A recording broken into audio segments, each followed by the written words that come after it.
Hello and welcome to this Lead Forensics webinar. I am Brand Awareness Manager and webinar host, Joe Ducaro. Joining us for this webinar entitled How to Turn No-Shows into Sales, an expert panel of guests. We have Alison Edgar, MBE, author of Smash It, The Art of Getting What You Want, and Chief Smasher at Smash It Training. Hello, Alison. Hi. We're joined by Will Aitken in quite possibly the coolest room I've ever seen. Will is head sales evangelist at SalesFeed. Hi, Will. Good day, Joe. Thank you. We have Chris Murray, who is author of 5 Point Prospecting and Selling with Ease and founder of Lucrum House Group. Hi, Hello, guys. Chris. And returning guest, Tyler Witt, sales lead at Lead Forensics. Great to have you back, Tyler. Great to be here. So I think we'll be using the questions function to take questions from the audience. This can be found at the top right of the screen.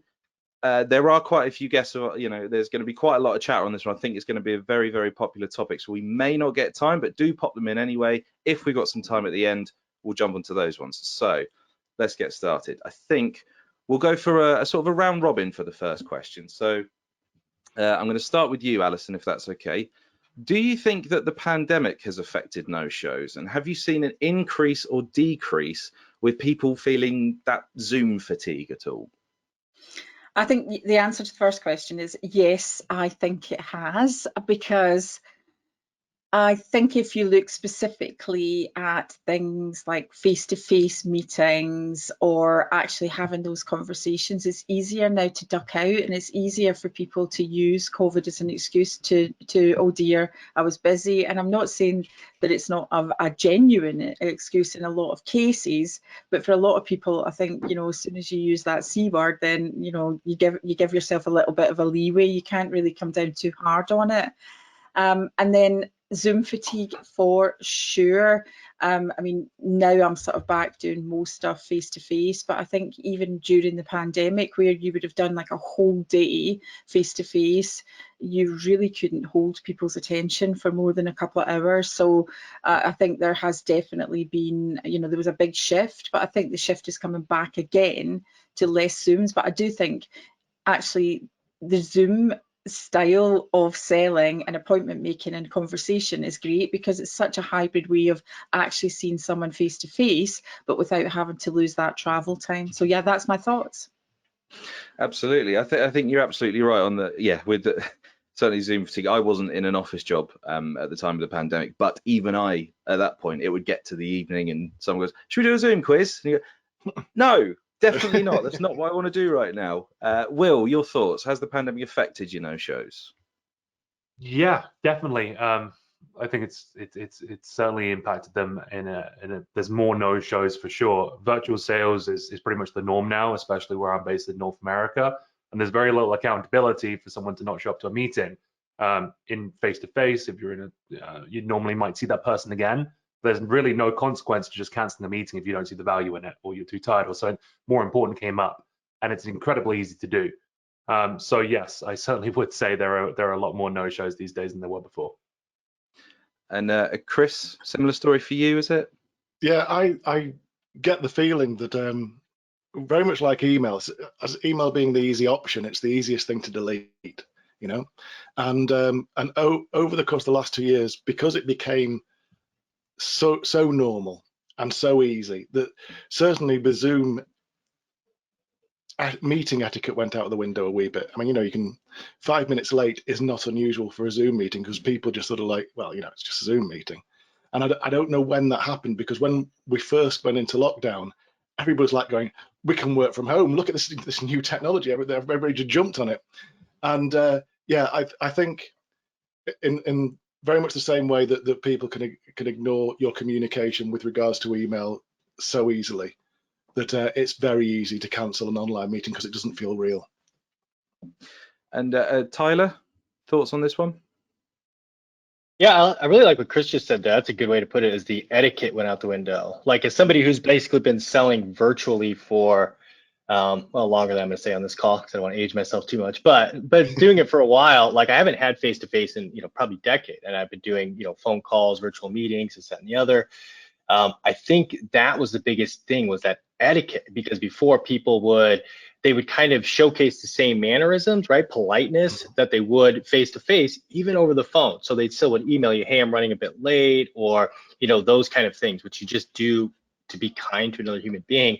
With COVID, yeah, it just became the norm. And when something becomes the norm, people don't care about it as much. So you get a lot more of, yeah, people being late to meetings. I don't think it's my bottom line number of the show rate hasn't changed, but the behavior of the people I'm speaking with have absolutely changed. Just like, yeah, they don't tell you when they're going to be late. They'll, you know, like eating lunches, that kind of stuff. You would have never seen that 3-4 years ago. And you see it now all of the time.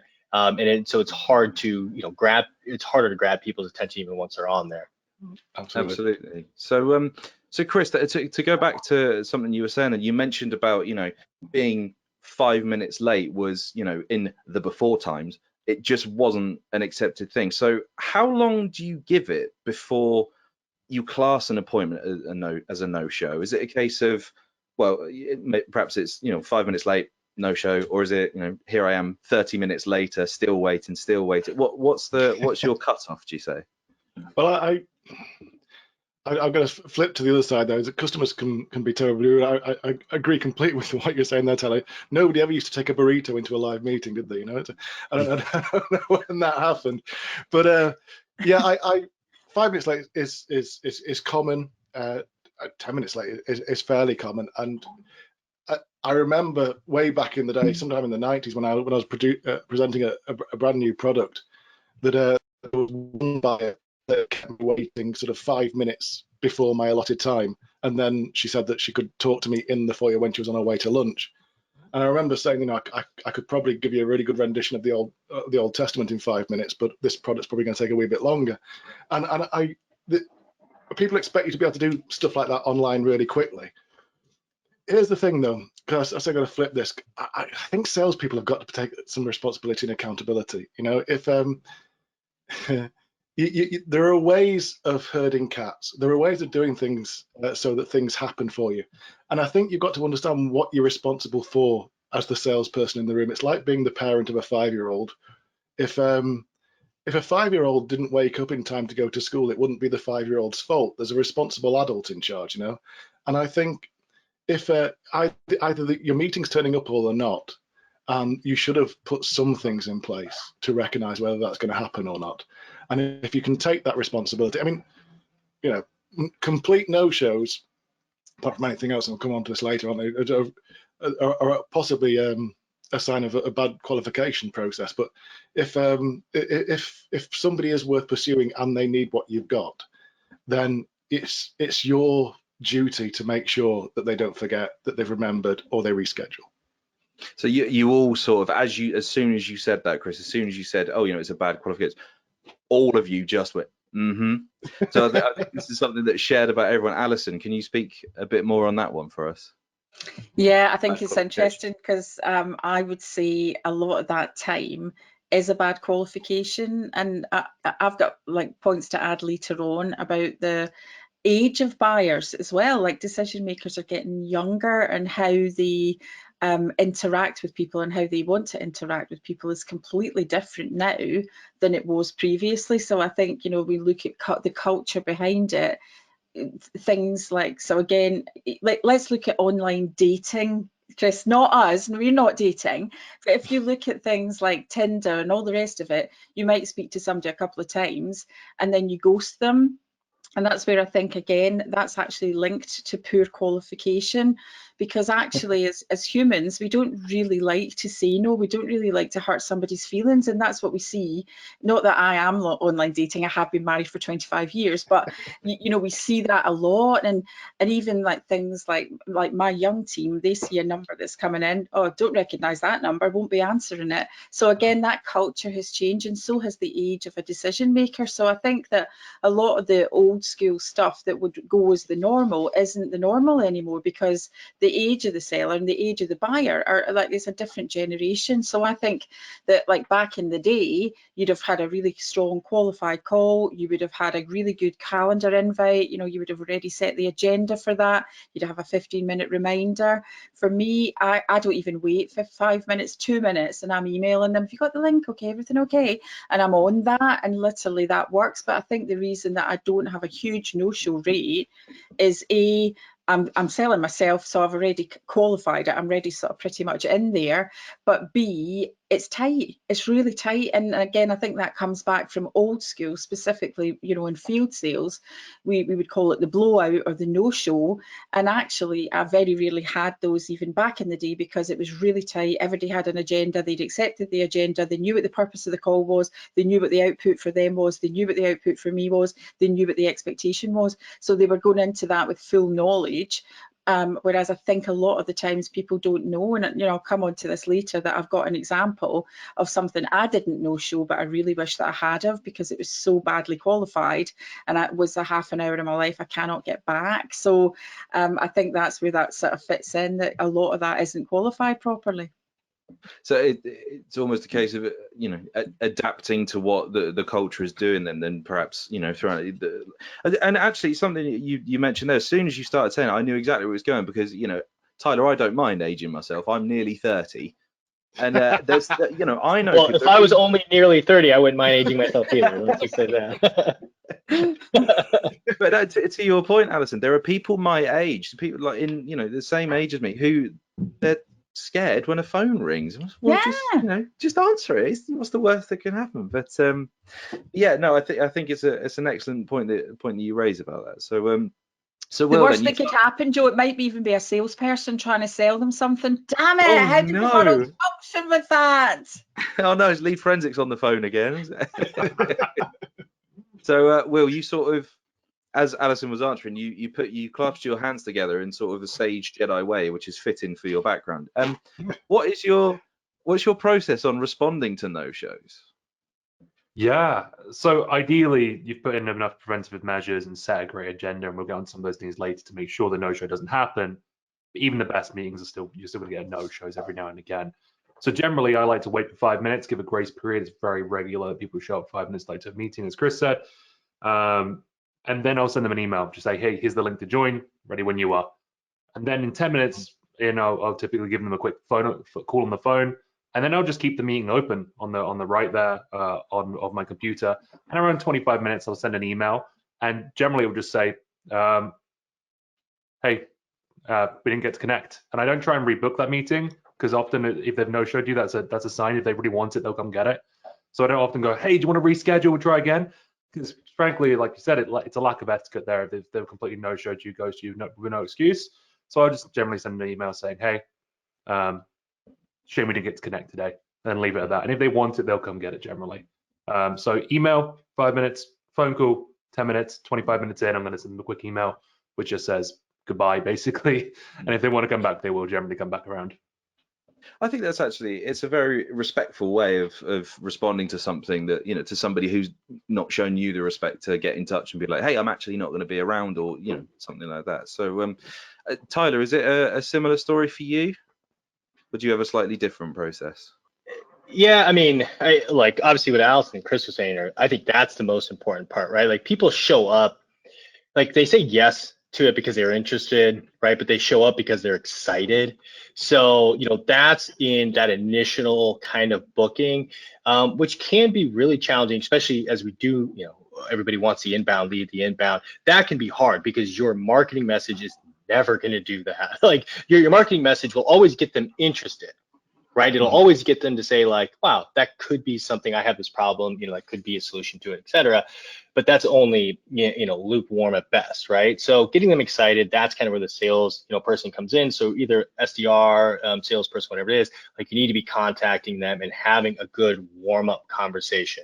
Sometimes that would be qualifiers, this and the other. But yeah, for me, like, if they're not on, if my meeting's at 10 and they're not on at 10, like I've already connected with them on LinkedIn, I've got their cell phone because of the way I booked it, I'm shooting them a text, I'm shooting them in mail, just, hey, just want to confirm we're still on, you know, something, you know, quick like that. And then kind of I'm definitely a little different than Will. Like if they're not there, I send them an email. Hey, let me know if you want to reschedule. If I don't hear anything, I will call. I will stalk them till I get them on the phone, and I do that just because, like, if I put my time and effort into booking that meeting in the first place, they were qualified. I think there's a good fit there, and I'm confident that once I get them on, I can demonstrate that value. So yeah, for me, it's like at the time of the meeting, they get a quick text or in mail, whatever. And then, if I don't see them in there, usually about 5 to 10 minutes, then I send them a quick email of like, hey, assume something came up. Let me know, a better time that works for you.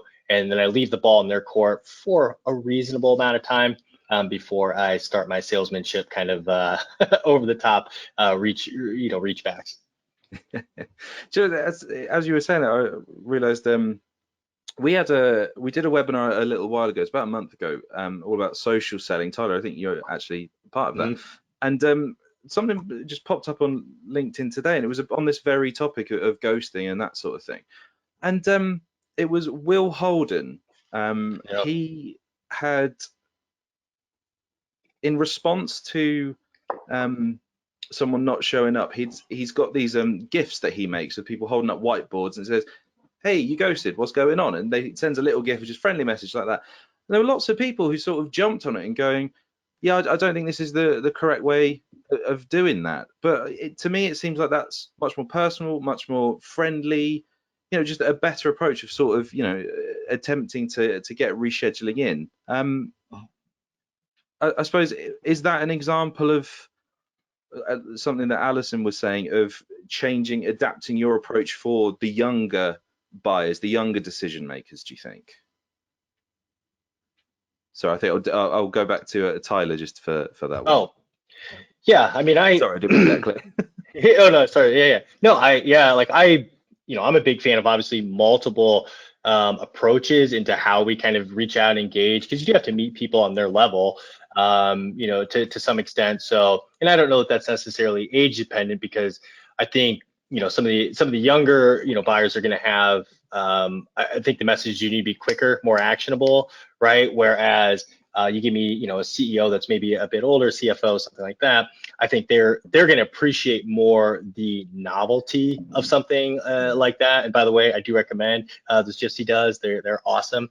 But yeah, I mean, for me, like that's what that, outreach is for. And HubSpot used to put out, some years ago, they may still do it, but like those kind of, oh, you ghosted, the picture of the skeleton and all of these things, which now have been utilized to death across, sales teams. But there's a purpose to it. It's that, what can you do in reaching out to get noticed? And that's the same as booking the meeting in the first place, or getting back a hold of somebody, when they didn't show up. And I think, yeah, taking multiple different approaches, but not giving up, I guess is kind of what my point was, is like, if I spoke to them, booked in time, and I committed to them, like, I'm going to keep that commitment of if, obviously if they say, hey, I've given it some thought, it's not right for me, great. I will take that no more gracefully than any other salesperson. But until I make that contact, I'm going to use multiple different approaches. And I do love the GIFs, by the way. I think they're, anything that gets noticed. I've even seen, I'll say this real quick, because this one, so my two favorite for me being targeted as a DM, I had somebody on LinkedIn do like @TylerWitt, and then, hey, I thought we had a meeting today. So put me on blast on LinkedIn, and I appreciated it simply because of the sales. I don't think that'll work for a lot of people, but that, and then I literally had an email one time, and the subject line was like, are you really that damn busy? That was the subject line to me after because something came up with one of my dogs. But those are probably examples of maybe too aggressive on the other side, but they did get noticed. And that to me is the big thing, is when they don't show up, is how do you get noticed to get a response, because that's the real name of the game. Yeah, perhaps you're right. Yeah, slightly too direct with that one, but I you got to appreciate why not? Chris, we'll come to you for the next one. Should no-show rates be tracked? Yeah, well, without doubt, but for all the right reasons. Can I just pick up on a couple of points that we just talked about there, just very quickly? No, feel free. It's just because there's a couple of things that popped up. I mean, the word respect popped up, and you said you're coming up to 30. I've actually been selling for more than 30 years now, and Nobody respected us 30 years ago. I mean, I keep seeing posts on LinkedIn that say, oh, my guy's trying to make this phone call and this guy gave him a really hard time. Don't you know we've got a job to do? And it's just like, we've all been stuck on a phone with a salesperson who we didn't want to talk to, who we couldn't get rid of. You know, your love for humanity goes out of the window when that's gone on too long. So I think the respect thing.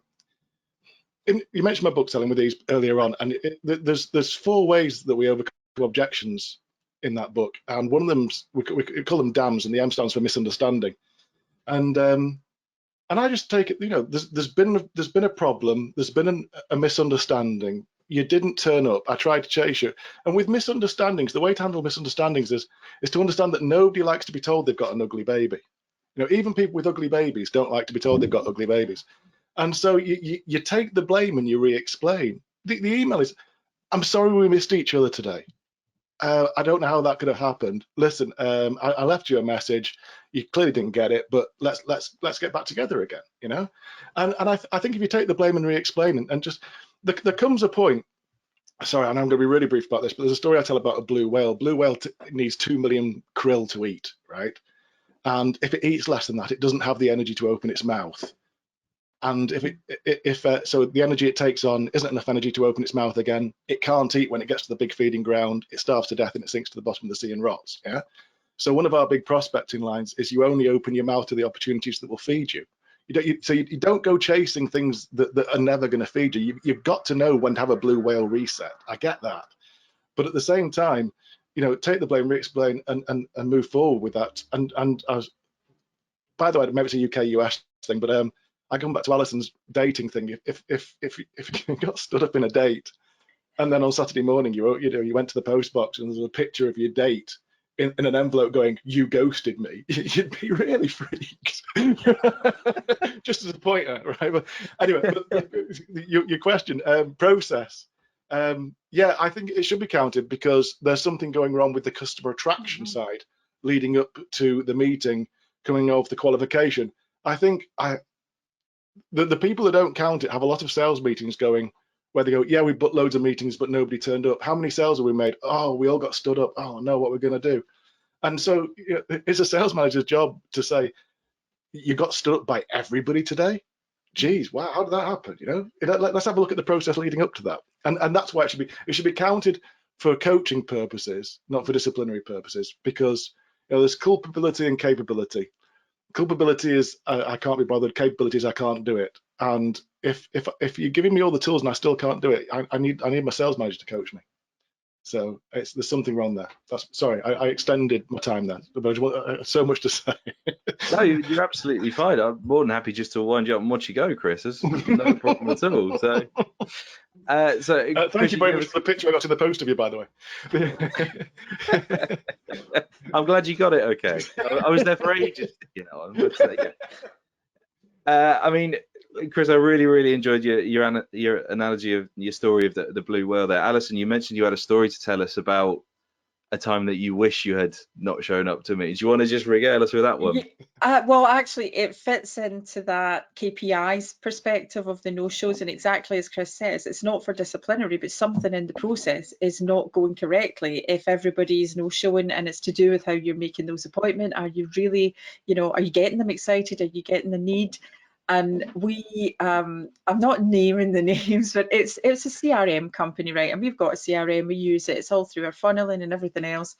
But we junk a lot. So we did have a need that we would have this appointment. So I thought, right, okay, well, really, give this person the time of day. And it was such a bad demo. I mean, the demo came before the fact find came. It hadn't been qualified on how much we spend.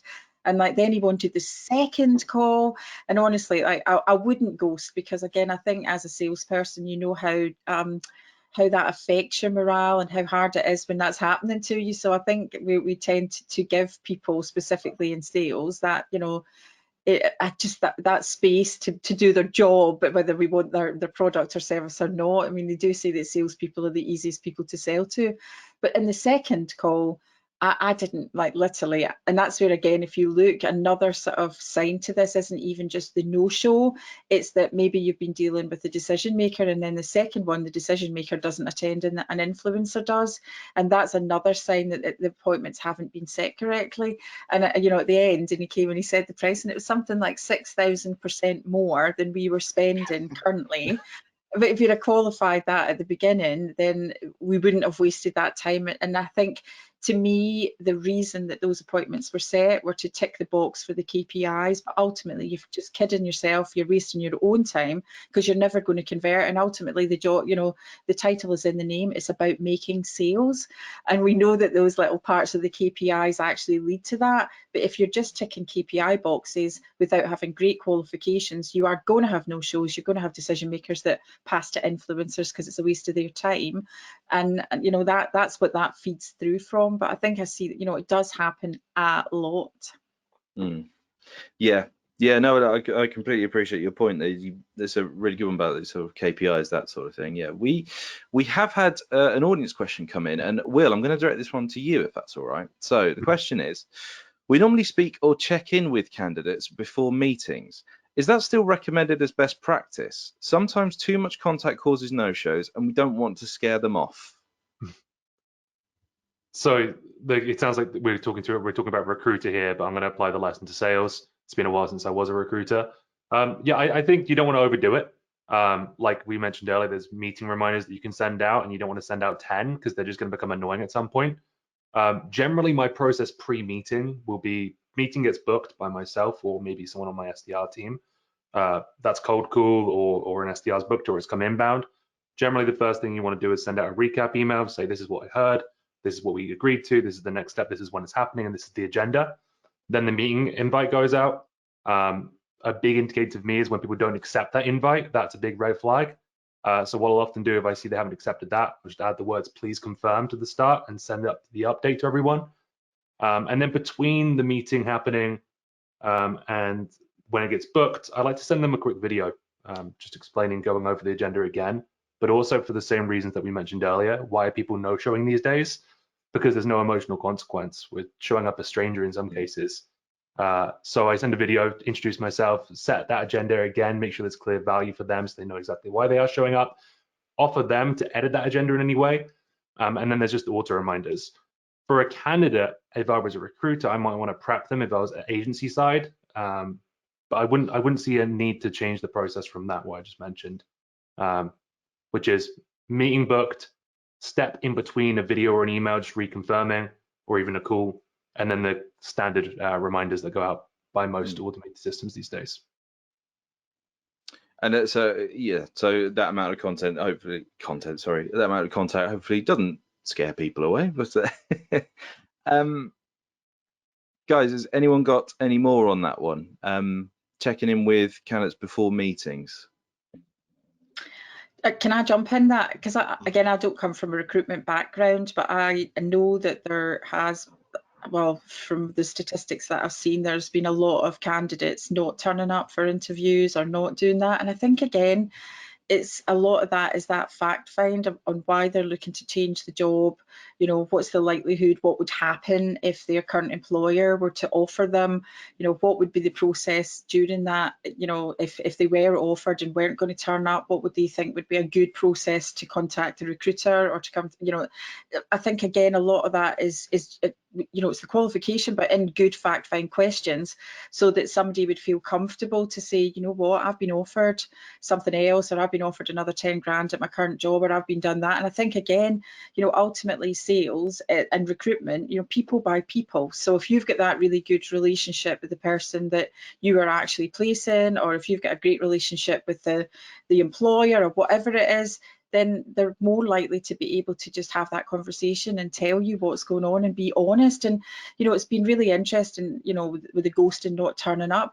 Honestly, I think that people have to just women up and be honest. So many people are just, you know, they're scared, and I think a lot of the reason that the ghosting is fear of being sold to, fear of being, you know, people moving into objection handling, and I bet we can do this, I bet we can do that. And again, I think a lot of that comes back to the, traditionally sales gets a bad name, and it gets a bad name because it's done by people who do not actually know how to sell.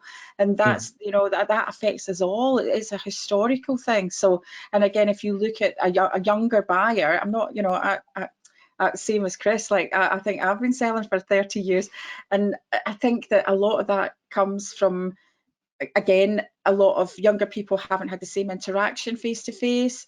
A lot of them, the phone is just for texting or SMSing, or, it's not actually for having those conversations. So when it comes to having to have a difficult conversation, a lot of the time, they've never been exposed to that. So that when it comes to saying, oh, I'm not going to turn up for this, yes, sometimes people are rude and they've not got manners. And again, I think a lot of that is, as it comes through, like we were talking about this today, and even in my business, when I started in 2014, some of the standards were like my team weren't allowed to have facial piercings, they weren't allowed to have tattoos on show because it reflected on the company. Now, I just think, again, things have evolved, the way people deal has evolved. I think it is acceptable to eat your burrito at lunch. I think that it has changed, and I think fighting against change doesn't do you any good. So I think if you look, what is acceptable, but I think that standard of actually,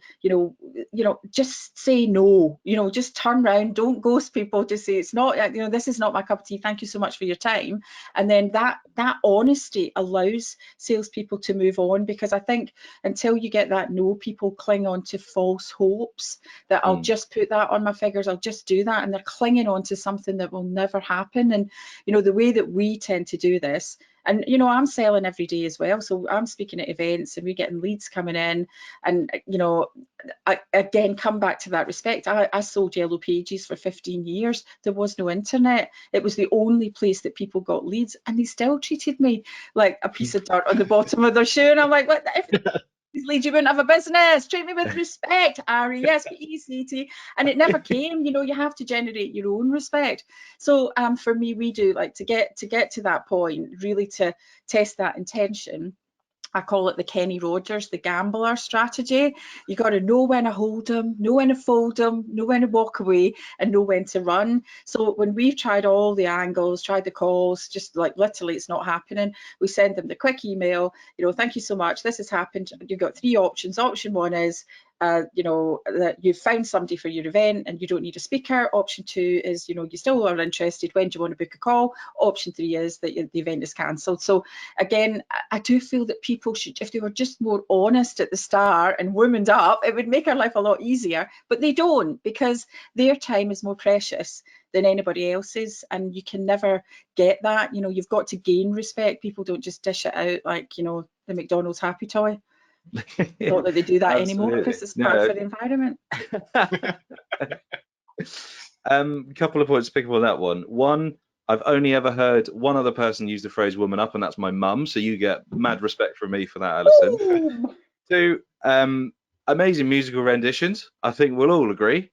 But no, absolutely, it does come back to, it just seems to be a culture sort of lack of manners, and sometimes no is a difficult word to say to people, but I just think, not even as a salesperson or in business, anything, as an adult, you just have to be okay with going, do you know what, this time, no, and that's just the answer. So yeah, guys, this has been an absolutely fantastic discussion, and I'm going to have to challenge you now, because you've all given so much valuable input into this. So the big final question is, if there's one key takeaway that you'd want everybody watching here, and everybody's going to watch this in the future on Catch Up, what is the one key thing you want them to take away from this? Tyler, let's start with you. Oh, I got to go first. It's good. That's good. Look, the number one thing, I think everybody said it, but Chris and Alison put it well, is like, it's the coaching. It's on you. If somebody didn't show up, like, it comes down, and that's what you have to own, I guess. So keep it as one thing, is like, if people don't show up, it's on you. So on the KPI thing, I remember I'd worked for a couple SaaS companies, and we ran about a 50% show rate. So we did volume 50%. Came to Lead Forensics, we now coach for an 85-90% show rate. Like, that's what our KPI is. Again, it's because we have Lead Forensics, so they are really good leads. So it always starts with the leads, but the other side of it is it's the training, it's the salesperson, it's, you know, and that's what you have to own. So it's easy a lot. One thing I wanted to add was basically it's easy a lot to say, yep, things have changed, yep, people are different, yep, Zoom, fatigue, this, that, and the other, buyer behavior, this, and the other. There's all of these reasons. But at the end of the day, if people don't buy, if people don't show up, it's the salesperson. It's something you did in your process. And the moment you own that, right, then you can start making changes and you can improve upon it. So that to me is, you know, and more than happy, you know, to anybody that wants to reach out, ask follow up, more than happy to kind of give you some of my tips and tricks along that. But my one thing is own it. It's not because everything's changed. It's not because Zoom fatigue. It's not this, that, and the other. It's nothing.